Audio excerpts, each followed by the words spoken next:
As they stood on the edge of the cliff, a loud sound of branches breaking and rocks tumbling reverberated off the canyon walls. And then, silence. Was Matthew Weirich pulling a prank? Or had he really just fallen off this 230-foot cliff? This is the Miracle Files. I'm Emily Jones. And I'm Holly Worthington. We're two sisters who love a captivating true story, but we're also seeking more light in our lives. So we're on a mission to find and share unforgettable, uplifting stories of God's miracles. We hope you'll join us on this journey. Welcome to the Miracle Files. We are so excited to share our first ever podcast with you guys. Today we have an amazing story to tell you. This is something that happened back in 2004, and we still remember it, and it was crazy. Before we jump into the story, quick introduction of us. We are two sisters. We are in different stages of life. I'm a young mom. Holly, you're a new grandma. Nana. But I have been a wedding videographer, and I have done a lot of editing of videos and audio over the years. And you are a writer. Yeah, I've been a newspaper reporter. I've written for magazines, doing all sorts of writing projects. And we are best friends, and we love to talk to each other all the time. And one thing that we've bonded over in the past is listening to murder mystery podcasts. We bond over murder mystery podcasts and Diet Coke. That's true. So I remember calling you, though, a while back and asking you if you'd heard the latest murder mystery podcast, and you told me no, because you actually had stopped listening to them.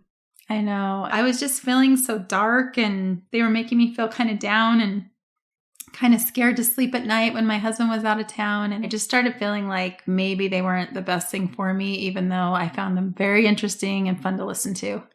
Yeah, and I had the same feeling. Like they weren't uplifting. They weren't making me feel good. So we wanted to find a new podcast that was just as interesting and intriguing as a murder mystery podcast, but that wouldn't leave us feeling so dreary. So we started talking about, what kind of podcasts we would actually love to listen to ourselves. And we decided, why don't we create it? We both have some unique talents and abilities that come together. And we thought, let's make this happen and just create what we would want to listen to. And one point that we want to make is that even though these incredible stories may be hard to believe, they're all completely true. But we're going to follow maybe a slightly different podcast format than what you're used to, because rather than just playing their entire interview through, we're going to tell you their story and include sound bites from their interviews. And this is our effort to keep the stories as engaging and fast-paced as possible. Oh, and one final thought. This podcast is for everyone. Yeah, no one has a monopoly on miracles. God loves all of his children, and we are looking for miracle stories from anybody. So we have got a story today for you that you are going to be on the edge of your seat. It's one that, for both of us, is just completely unforgettable.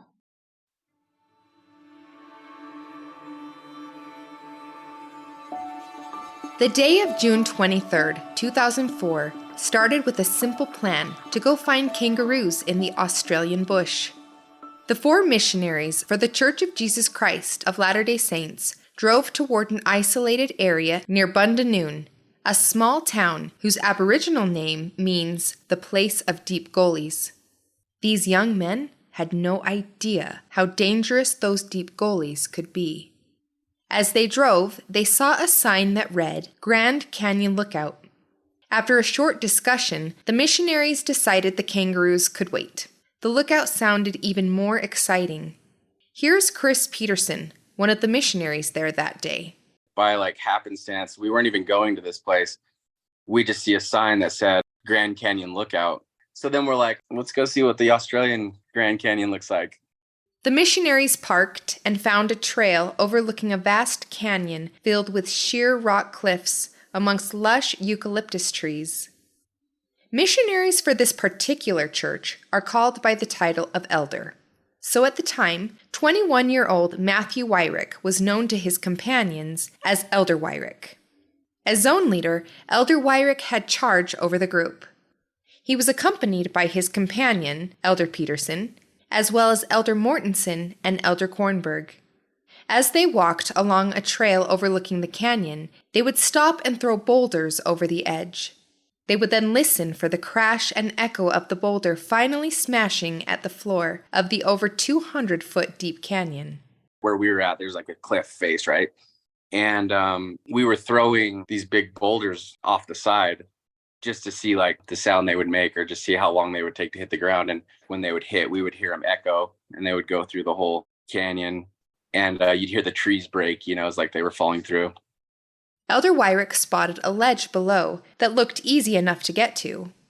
As a national champion All-American pole vaulter, Elder Weirich was pretty certain he was invincible. His athletic success had given him confidence in his ability to scale the walls of this canyon with ease. Elder Mortensen followed Elder Weirich down to the ledge where they investigated a carved-out, cave-like area. I remember when him and Elder Mortensen were like climbing down there, another car had pulled up and they said, "Hope we don't see you guys on the news later." And Elder Mortensen was climbing around down there and his foot got caught in one of like the cracks of the wall. He couldn't get his foot out, so he had to take his foot out of his shoe. When he did that, his shoe then came loose from the rock and rolls off and falls down off the cliff. Now, this wasn't just any shoe. This was an Air Jordan. And not only did Elder Mortensen love these shoes, but he'd let Elder Weirich borrow them on occasion. Elder Weirich loved these shoes perhaps even more than Elder Mortensen did.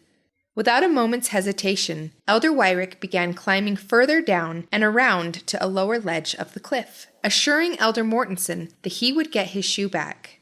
I do remember some pushback from all of us, even including Elder Mortensen, because he was like, "Don't worry about it. That's like a long ways. It's fine." But he's like, no, I got it. Did we mention Elder Weirich thought he was invincible? Fear wasn't even in his vocabulary. As he climbed down to another ledge, he called to the other missionaries, and they would call back to him periodically to help guide him to where the shoe might be. But then, Elder Weirich spotted something he couldn't resist. A large tree shot out over the canyon and elbowed vertically into the sky. He decided it wasn't only a great place to get a view of the shoe, but also a perfect spot for a photo op. Elder Weirich wrapped his arms and legs around the huge tree trunk and made his way to the top of the tree. He leaned out and yelled to the other missionaries, asking them to take his picture. They couldn't see the full tree, but they could see the top of it, where Elder Weirich leaned out. Elder Weirich took in the majestic cliffs and greenery below him. He could see the whole canyon and beyond stretched out before him. It was breathtaking. And then Elder Weirich started the descent down the tree. Only it wasn't nearly as easy going down as it had been going up. The trunk was so large and the bark so smooth, it was impossible to get a good grip anywhere. For the first time, Elder Weirich felt a gut punch of fear in his stomach as he realized how slippery and steep it was. The missionary stood above, waiting, hoping to see their friend appear back on the trail any moment. But instead, they heard the sound of gravel falling, followed by the loud crack of tree branches breaking, and an echo of what they thought was a boulder crashing to the canyon floor.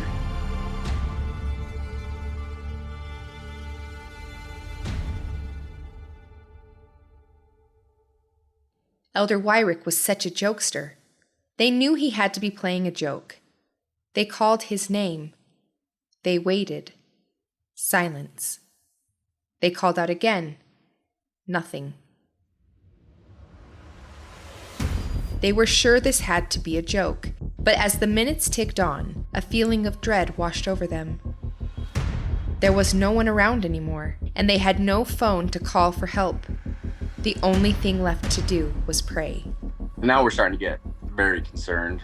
We're yelling off the cliff face for him, just seeing if we can get any type of response, and we're not getting one. And then the three of us get down and pray, and then we come back up the hill, and a car had just pulled up.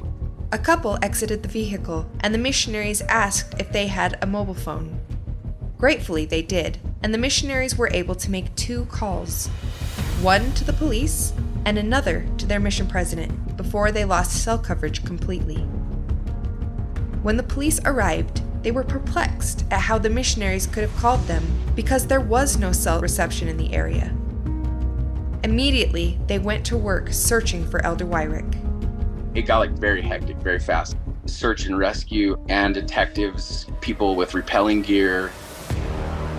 We're watching these people with rappelling gear going down the side of this cliff face. And we're very much in shock. It just didn't feel real. The 3 missionaries felt disoriented and shocked. But as night fell and search and rescue called off the search due to safety concerns, the heaviness of reality set in. The ride back to the mission home was a somber one. It hadn't been a boulder falling. Their friend lay 230 feet down, or approximately 21 stories, at the bottom of a cliff. And no one was going to find him tonight. It was June, and June is winter in Australia. Even if their friend had somehow impossibly survived, the temperatures had been below freezing every night that week. There was no way Elder Weirich could survive a freezing night. Back at the mission home, the mission president knelt with the missionaries. And so he says the prayer and he says, we know everything is your will, but if you can, please give us a miracle. I remember him asking for a miracle in that prayer.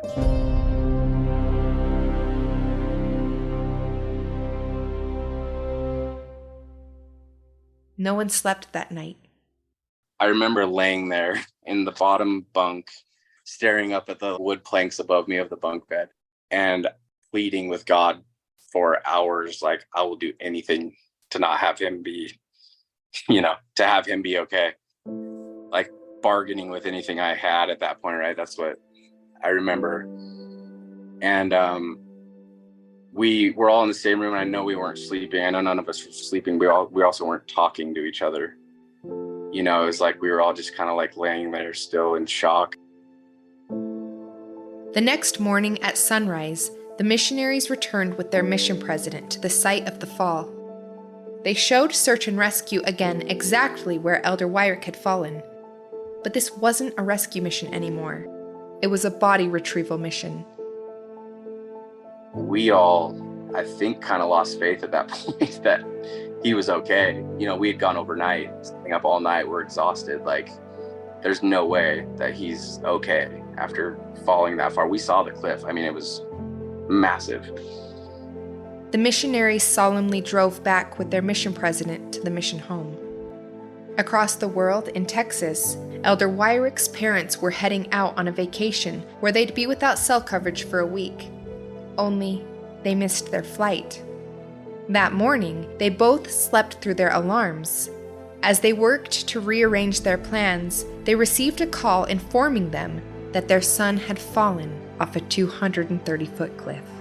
They immediately booked the soonest flight they could to Australia. Meanwhile, rescuers had descended down the steep cliffs and scoured the dense forest floor of the Australian Grand Canyon, searching for a body. As they made their way along a smaller cliff's edge, they noticed some torn clothing in a tree, followed by a trail of blood. At the mission home in Australia, the missionaries sat tensely waiting for hours for the call from the police telling them when Elder Weirich's body had been found. We then sit for what seems like hours of agony with just no news. We're just sitting there with you can hear the clock ticking on the wall. Finally, one of them's like, that's it, I'm calling him. And so he picks up the phone and he's looking at us, he's making eye contact with us. So we're trying to read every twitch of his eyes, right? And he's like, you found him? And I remember him giving us the thumbs up. And then he mouths, he's alive.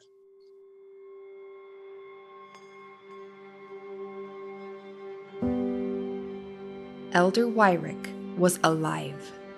It's impossible to put into words the way the missionaries felt hearing this news, but they were definitely filled with gratitude and shock. No one had expected to find him alive, and no one can begin to explain how he survived the fall. What we do know is the rescuers were able to follow the trail of blood to where Matt lay semi-conscious. He survived partially because he crawled 30 feet after landing and lay at an angle on a rock where his head was below his body, keeping the blood flow steady to his brain. The weather that night was unusually warm. It was the perfect temperature to help keep Elder Weirich's brain from swelling while not freezing him to death.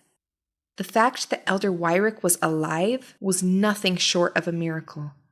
But now the missionaries wondered what was his outlook. Had he broken every bone in his body?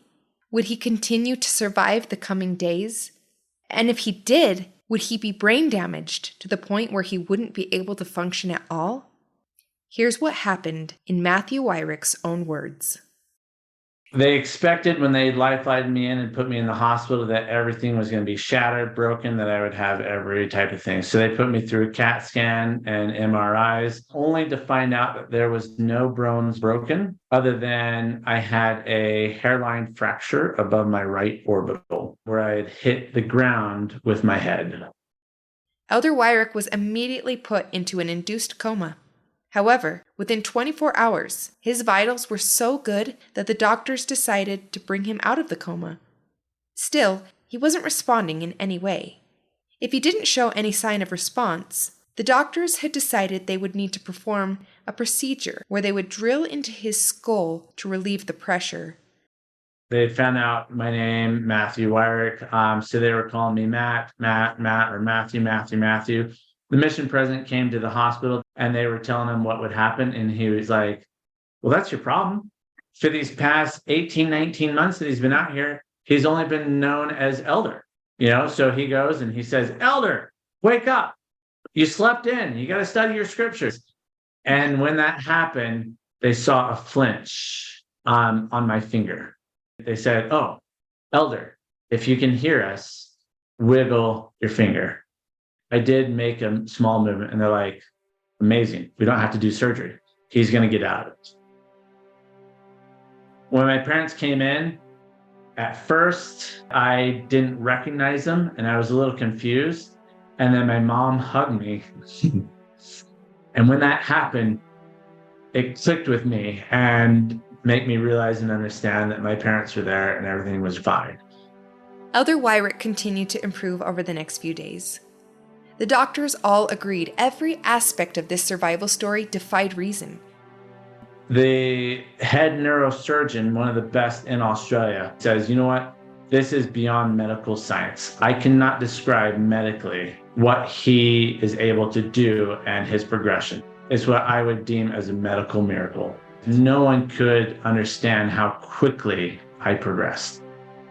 Elder Weirich became an overnight sensation. He was on 60 Minutes Australia, and for 4 to 5 days, he was the cover story everywhere you went in Australia, dubbed the Miracle Man of Bundanoon. Chris Peterson still can't believe it. For him to fall and then not break a bone, I heard his body hit and echo through the valley. I heard the trees break, and everybody was just very stunned that he lived. What became so much more stunning was to find out his condition after the fact. It was truly unbelievable.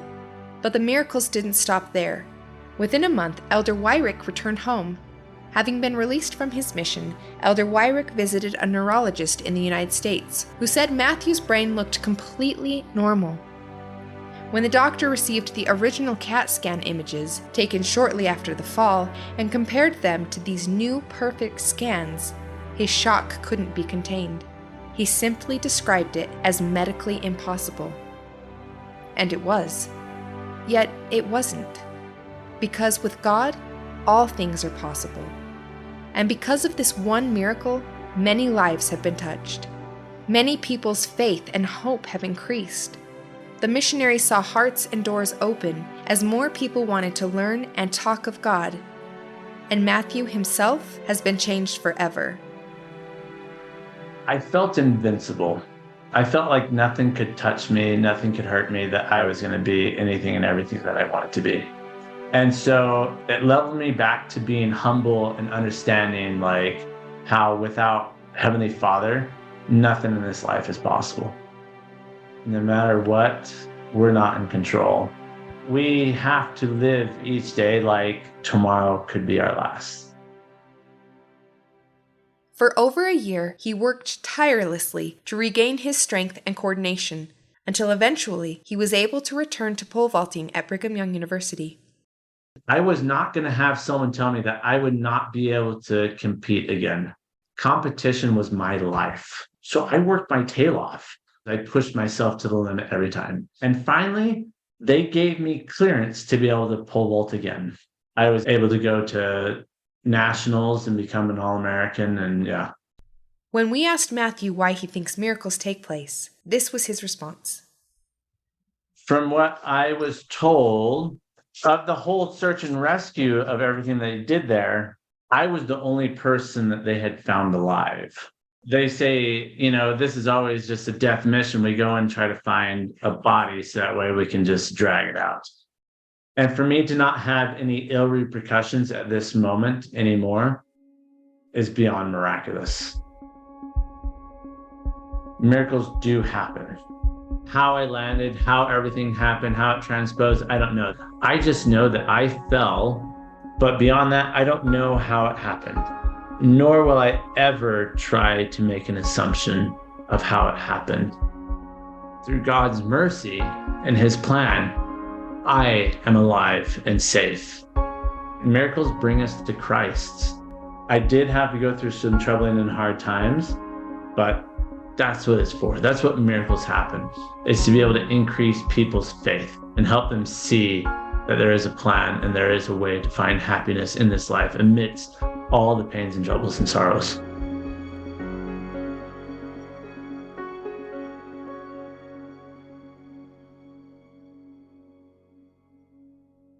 Wow, that is such a powerful story, Emily. We really remember this story while it was happening. Chris Peterson is our sister-in-law's stepbrother. And back in 2004, I remember her calling us on the phone and saying, "Pray for my brother because his companion just fell off a cliff."